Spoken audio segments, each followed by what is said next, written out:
Graças a Deus. Eu trago como tema para nossa meditação protegendo a mente em tempo real. Afinal de contas, como podemos proteger a nossa mente? Texto bíblico básico, Filipenses capítulo 4, versículo 8, diz-nos assim: Finalmente, irmãos, tudo que é verdadeiro, tudo que é respeitável, tudo que é justo, tudo que é puro, tudo que é amável, tudo que é de boa fama, se alguma virtude há, se algum louvor existe, seja isso que ocupe o pensamento de vocês. Protegendo a mente em tempo real. A mente humana é muito complexa e de uma capacidade enorme. Por isso, torna-se em todo o tempo alvo de ataques do inimigo. As nossas batalhas acontecem no campo da mente. Nossas vitórias ou derrotas são resultados daquilo que ocupa e domina o nosso pensar. Meus irmãos, a Bíblia sempre nos orienta com respeito àquilo que ocupa a nossa mente. Tem muita gente perdendo batalhas exatamente porque se alimenta daquilo que não é bom. Alimenta os seus pensamentos de coisas ruins. O nosso pensamento ele pode ser alimentado, ele pode ser nutrido por coisas boas ou coisas ruins. Ou seja, pode ser nutrido por coisas que vêm da parte de Deus, coisas que edificam, ou do inimigo. Tanto Deus quanto o diabo trabalham em nossas vidas tendo acesso à nossa mente. Deus sabe o que nós pensamos, sem que a gente fale. O diabo não sabe o que a gente pensa, a não ser que a gente esboce reações ou que a gente fale o que está pensando. Porém, ele interpreta muito bem, com muita eficiência, nossas reações, nossas atitudes. Logo, sempre ele estará colocando à nossa disposição desejos, sentimentos, pensamentos contrários à palavra de Deus. Até porque a nossa própria carne já é um campo de batalha, já é um forte aliado do inimigo das nossas almas. Em Apocalipse capítulo 3, versículo 11, está escrito o seguinte: guarda o que tens.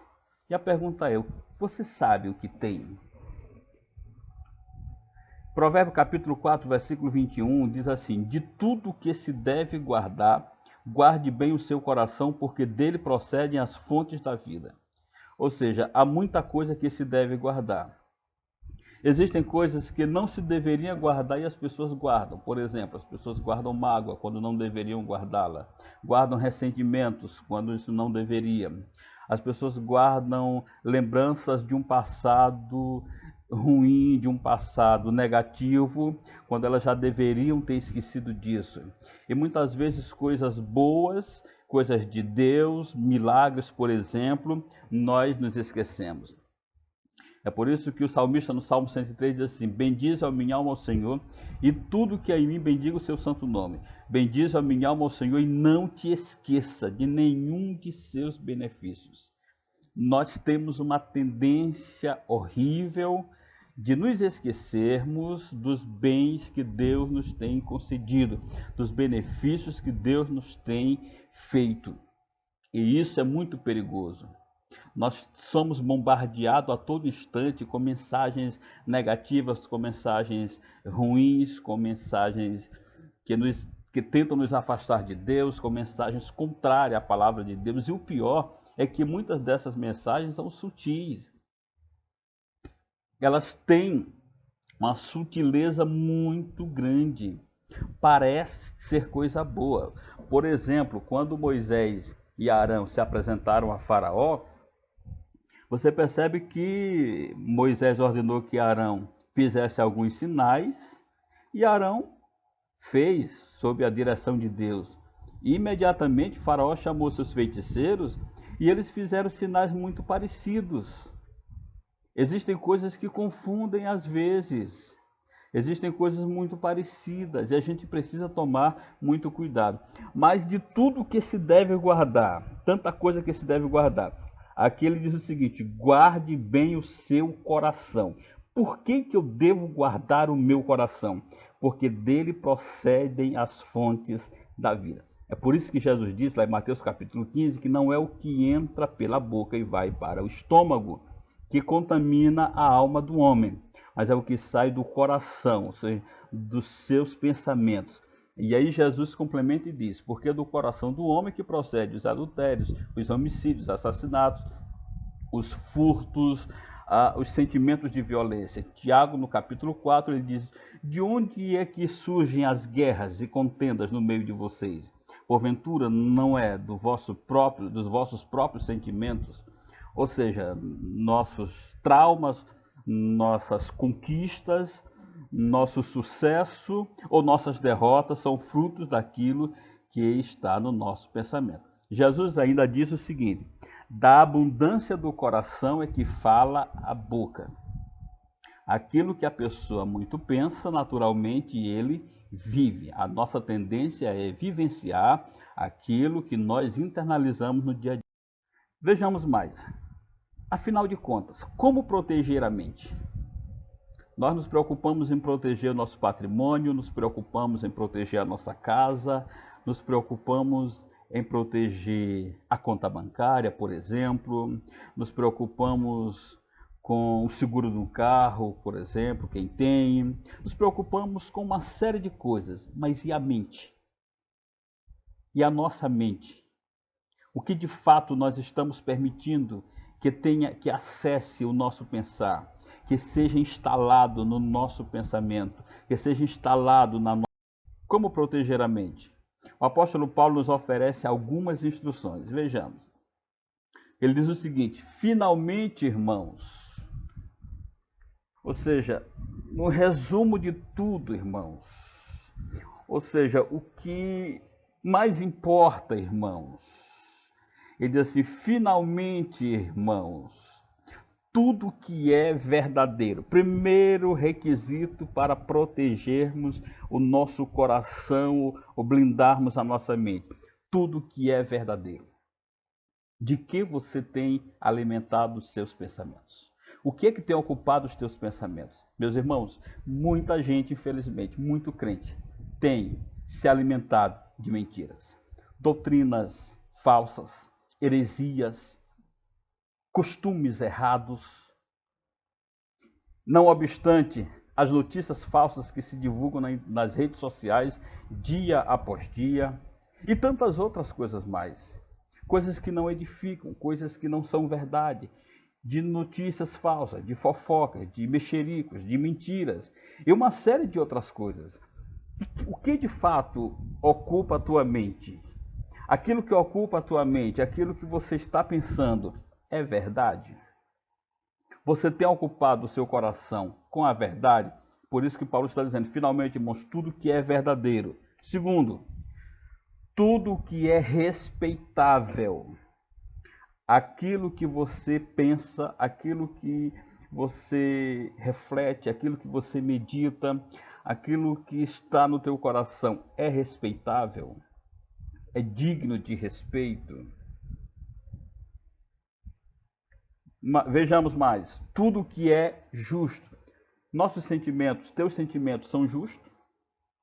Deus falou para Jonas, profeta Jonas, quando ele estava indignado, ele estava revoltado, ele ficou revoltado contra Deus por causa da aboboreira, e a revolta dele não era só pela aboboreira, mas a revolta dele era exatamente porque ele profetizou juízo e Deus não derramou juízo. Deus mandou ele profetizar juízo, ele foi, profetizou juízo e na hora Deus perdoou o povo e ele ficou revoltado com aquilo, porque ele queria mesmo que o povo morresse, ele queria mesmo a derrota do povo, enfim. E ele estava revoltado e Deus faz uma indagação. A indagação de Deus foi a seguinte: é justa a tua indignação? Então, o que você está sentindo é justo? Pense nisso. Quarto, tudo que é puro. Aí vem a pergunta: os teus sentimentos são puros? Teus desejos são puros? Tuas atitudes são puras? Tuas palavras são puras? Tudo que é verdadeiro, tudo que é respeitável, tudo que é justo, tudo que é puro, tudo que é amável, aquilo que você pensa, aquilo que você alimenta o coração o tempo inteiro, é amável, é bom, é agradável. Porque muita gente está com o coração cheio de amarguras, muita gente está com o coração cheio de mágoas, e isso é horrível, isso é cruel, isso destrói a comunhão com Deus, destrói a paz, enfim, vai matando a pessoa.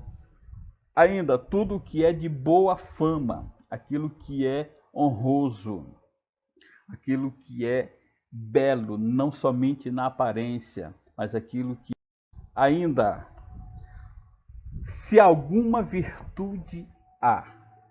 Isso aqui é de uma profundidade muito grande. Ele diz: existe alguma virtude, aquilo que você pensa, aquilo que está no teu coração é virtuoso, é útil, vai edificar a tua vida, vai edificar a vida de alguém. E finalmente, se algum louvor existe, o que você pensa, aquilo que tem alimentado o teu coração dia após dia, é louvável, é digno de louvor, é honroso. Enfim, meus irmãos, ele diz: seja isso que ocupe o pensamento de vocês. O que deve ocupar o nosso pensamento? A verdade, o respeito, aquilo que é respeitoso, o que é justo, aquilo que é puro, aquilo que é amável, aquilo que é de boa fama, aquilo que é virtuoso, aquilo que é louvável. Como é que eu faço para proteger a minha mente? Nosso pensamento está sendo atacado o tempo inteiro. Há uma rede de vírus espirituais o tempo inteiro tentando acessar nossos sentimentos, acessar os nossos pensamentos, tentar nos manipular, tentar nos jogar para baixo, tentar nos fazer parar da caminhada, desistir da carreira para a qual fomos chamados por Deus. Mas nós precisamos ter cuidado naquilo que pensamos. Não basta apenas orar, é preciso vigiar. Jesus disse assim: vigiai e orai para que não entreis em tentação. O espírito está pronto, mas a carne é fraca. Portanto, a palavra de Deus diz o seguinte, e eu finalizo com esse texto: portanto, se vocês foram ressuscitados juntamente com Cristo, busquem as coisas lá do alto, onde Cristo vive assentado à direita de Deus. Pensem nas coisas lá do alto e não nas que são aqui da terra, porque vocês morreram e a vida de vocês está oculta juntamente com Cristo em Deus. Quando Cristo, que é a vida de vocês, se manifestar, então vocês também serão manifestados com Ele em glória.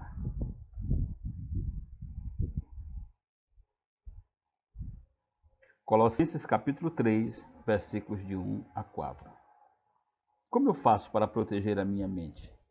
Pense, medite nesta palavra e que Deus possa abençoar a tua vida cada vez mais. Cuidado com aquilo que você permite ser instalado nos teus pensamentos. Deus abençoe a tua vida em nome de Jesus.